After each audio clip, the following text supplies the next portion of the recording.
Hello again, members, and we are excited to be with you again today as we continue our mental game series here in November. And we're really excited about today's guest, and I'm going to turn it over to Ed here in a moment. But if I could just make one more strong encouragement, we've been talking to a lot of you, and we've seen the impact of what this can do and how it can be implemented into your game. And I just challenge you, if you haven't gotten into this mental game series, please do so. We've had so many great guests over the last several weeks and really 2 months now. And the content for those who have been able to apply it has been meaningful and significant. And I know we're just thrilled to hear of the success results with this from those of you who have dived in, and we look forward to hearing more of those.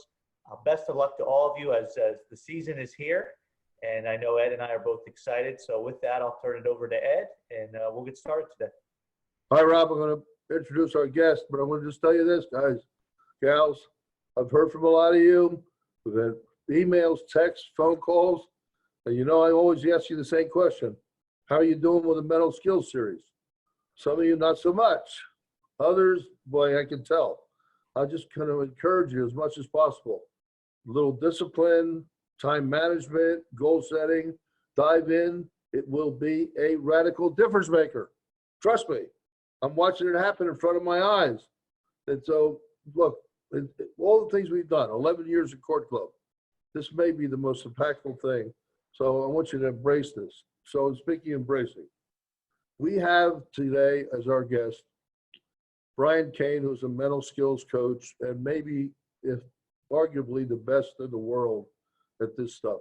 I was introduced to Brian by our good friend, Nate Harris, who Brian worked with, and I said, hey, Nate, we love you, buddy. You'd probably be a JV referee, it wasn't for Brian. And now he's working the NC2A tournament.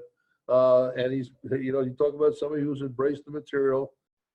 It's certainly been Nate Harris. So I then was so turned on by hearing the material that I signed up for Brian's Mental Performance Mastery certification. I'm about halfway through.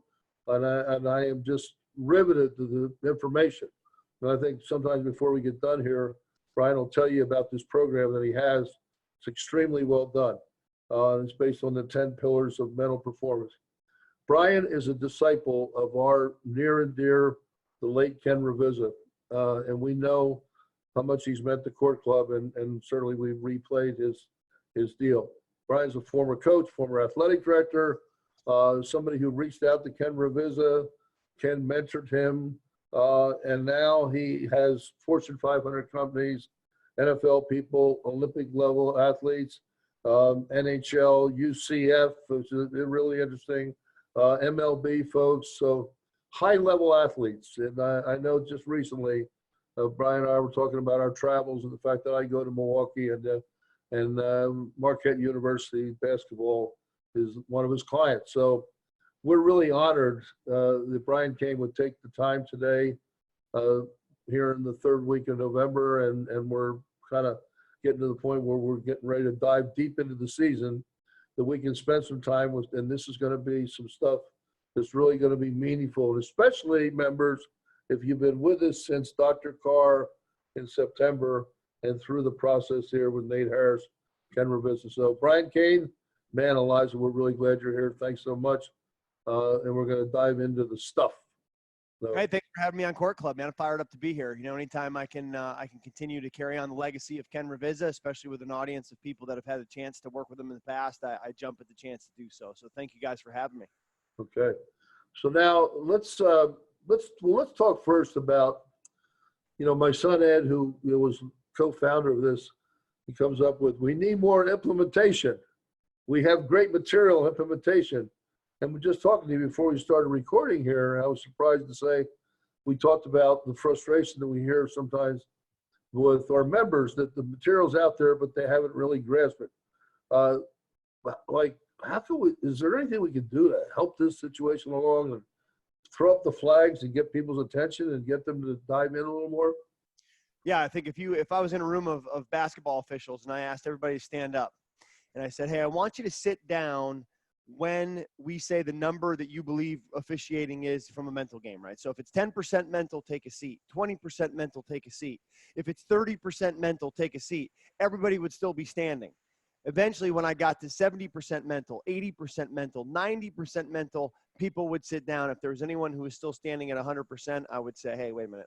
There is a physical component of this. You are running up and down the floor. You are making calls, but there is a major mental component to it. And most officials would sit down. And it doesn't matter if we're talking basketball, if we're talking football officials, if we're talking baseball, softball, umpires.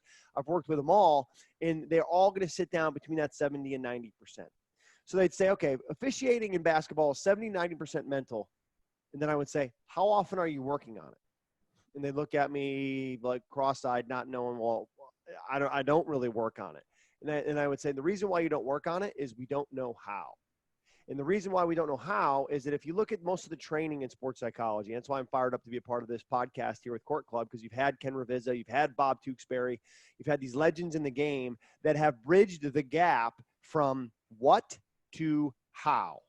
Or taking it in the analogy I like to use is take it from the clouds where things don't grow and they die and we're just talking to the ground where you plant it in the dirt and things grow. So the clouds, we're just talking the talk, not doing that today. The ground, walking the walk. What do we put into action? So let me simplify for your listeners that, if I could, what is mental performance? Then we're going to go into how do we work on it. Okay. So what mental performance is it's a skill set that is a competitor. Whether you're an athlete, a coach, or an official, you have to develop this skill set if you want to give yourself the best chance for success. Because in your line of work, if you make the right call 92% of the time, like that's standard. 85% of the time, you're fired. And if you look at like a baseball player, they succeed 30% of the time, they're in the Hall of Fame. If they succeed 40% of the time, they're going to change the name of the Hall of Fame to be their name, Hall of Fame, right? They're going to name it after them because no one succeeds at that level. So the pressure that's on you as an official to get it right, the pressure that's on you as an official, because at least as an athlete, half the crowd there is going to love you. As an official, everybody's against you. Right? So it's like you have to have rock solid mental toughness and being able to stay in control of yourself so you can be in control of your performance. And I'm sure when you had Ken Ravizza on, he mentioned what he calls the 2 rules of mental performance mastery. Rule number 1, you have to be in control of yourself before you can control your performance. Rule number 2, you have very little control of what goes on around you, but total control of how you choose to respond to it. Let me say those again. And for the listeners, please write these down. Rule 1, you have very little control. Rule 1, you have to be in control of yourself before you can control your performance. Rule 2, you have very little control of what goes on around you, total control of how you choose to respond to it. And if you're going to execute those 2 rules and give yourself the best chance for success, here's the 10 skills you have to develop. Very similar to, Ed, let me ask you this. Rob, let me ask you this question here, Rob.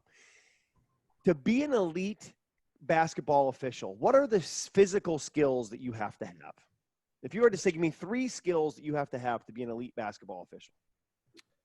From a physical standpoint, I think you have to obviously be an athlete as much as possible. So physical fitness. Okay. Physical, I think you need to be able to have the mechanics of the calls, right? You got to know the mechanics. Yeah. Mechanics, projection, personality, presence. We talk about those things. Let's just take those 3. Let's take those 3. Let's take fitness level. Let's take mechanics and making the calls right in terms of mechanics, not just of the hand signals, but where you need to be on the floor, but then also body language and presence. Okay, so those are 3 skills physically that every official listening to this is going to go, yep, I got to have those 3 things. If I don't have fitness, I can't keep up. If I don't know the mechanics, I'm not going to have the confidence to make the call. And if I don't have the presence and the body language, I'm probably going to get chewed up and spit out because people are going to look at me like I'm not confident. And then I'm the scapegoat. I'm the one they're going after. So they understand those 3 skills. Now, those 3 skills combined with a bunch of other physical skills make the skill set of being a great official. So if you think about this, from like a conditioning standpoint or a physical training standpoint, okay, a great official has a skill set. That skill set is made up of skills. A collection of skills make a skill set of being a great official. So a great official has conditioning, the right mechanics, and great body language, let's say. How do I work on conditioning? Well, I do these drills. How do I work on my mastering my calls? I watch myself on video. I do it in front of a mirror. I watch video of other refs and I imitate. How do I work on body language? I intentionally carry myself big. I intentionally pull my shoulders back. I could set a watch alarm for every 20 minutes or on my phone. Every time it beeps, I check into my body position, and as Ken Ravizza would say, I get big. So you can see that there's drills that you do to develop the skills, body language, presence, mechanics, and conditioning that are going to create the skill set of officiating. Well, let me tell you the mental skill set of officiating if you want to be world class. If you want to be average, to go ahead and don't waste your time listening to this podcast. This is not for the average official. This is for those that want more and that understand if you want more, you have to become more. And if you want to become more, it starts with you before it shows up in what you do. Okay. If you want to become more as an official, you have to become more internally at staying in control of yourself and mastering these 10 pillars. So let's get into them. Pillar 1 is an elite mindset. Understanding that your mindset is growth, not fixed. I mean, your mindset can grow. You can grow your ability to have confidence. You can grow your ability to be in control. You can grow your ability to be consistent, to be resilient, to handle the pressure and stress that comes at you from every aspect and angle as an official. So number 1 skill, elite mindset. Number 2 is motivation and commitment. Having the motivation to get after what you want and to be that top 1% of this game that gets the results that they're looking for because they work that process. Skill number 3 is they have an elite level of focus and awareness. Focus to go one possession at a time on the floor, into awareness to know when they're not doing it and their ability to get back in control of themselves. Skill set number 4, self-control and discipline.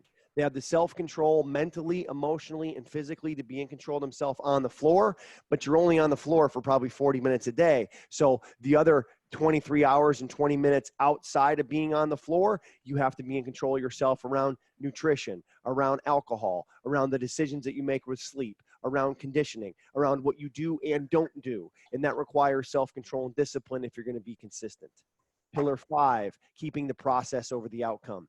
And we know as an official, there's so many aspects that go into you getting graded and getting evaluated and getting promoted that you have to stay locked in on the process. That's the only way you're going to get the outcome. You don't get the outcome by focusing on the outcome. Mm-hmm.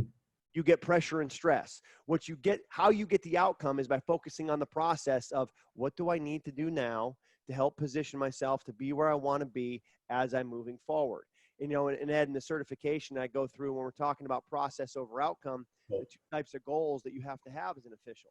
You have to have what I call telescope goals, meaning in the future, what am I looking for? Where do I want to be 1, 3, 5, 10 years from now? But then you have to reverse engineer those goals down into what I call a microscope.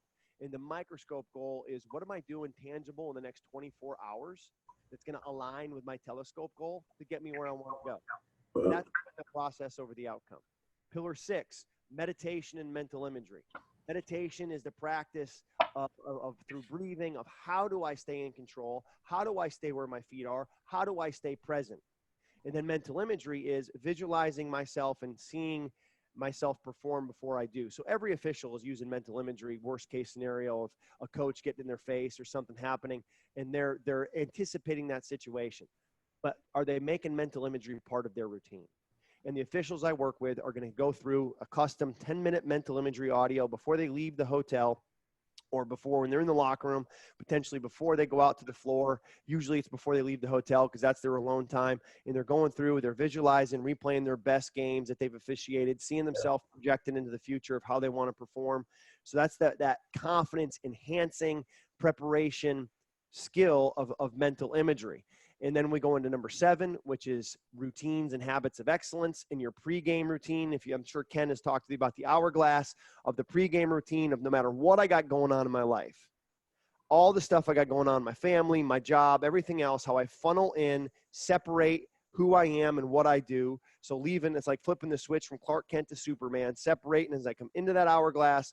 I'm in the center of my hourglass for my routine, calling the game, and then I come out of the hourglass. So if I blow a call, which is going to happen because you're a human being, you're not a robot, you're going to make mistakes.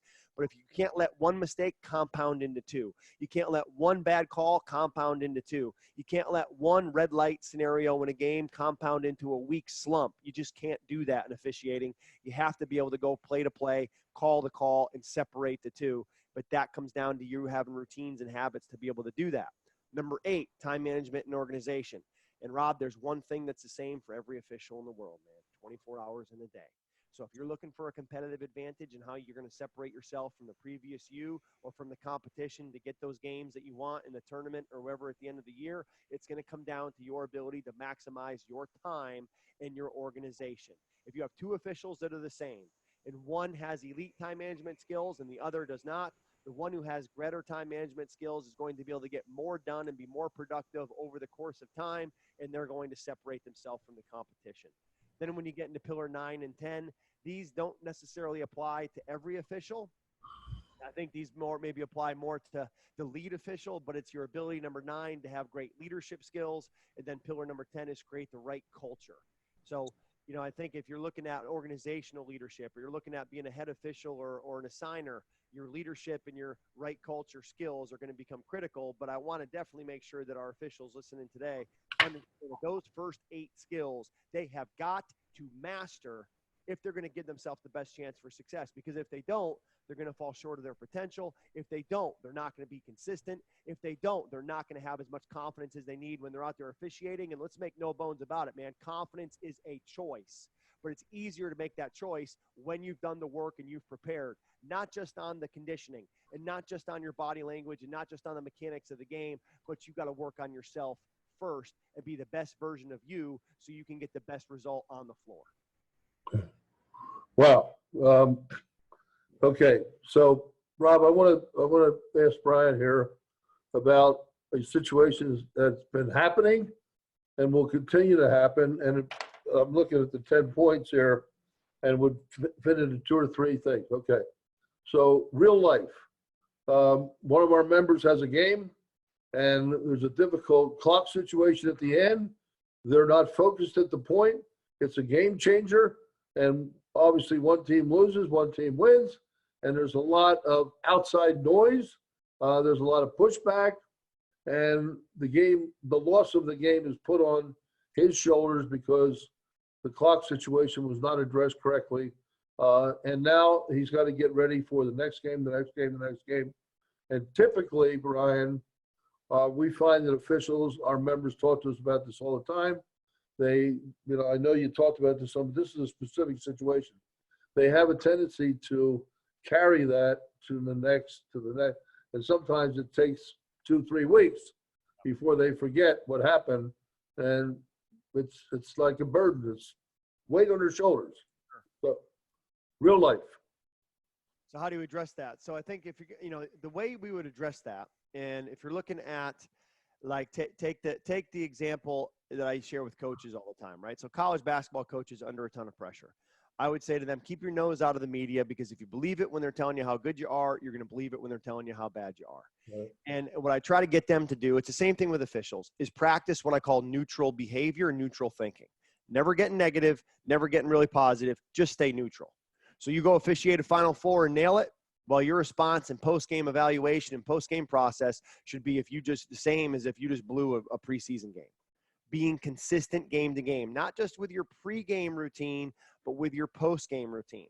And this is the place I see most officials miss, is they understand pre-game routine, but they don't have a detailed post-game routine. And let's go into that pre-game, post-game.